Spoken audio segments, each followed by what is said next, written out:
Hello mga ka-trending, welcome back to ZK Trend.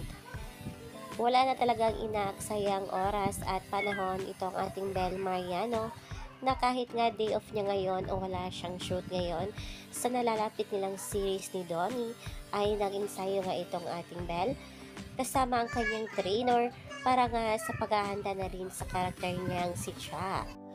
Marami nga ang napahanga kay Belle dito at si Belle pa mismo ang nag-post sa kanyang Instagram story sa nasabi niyang training.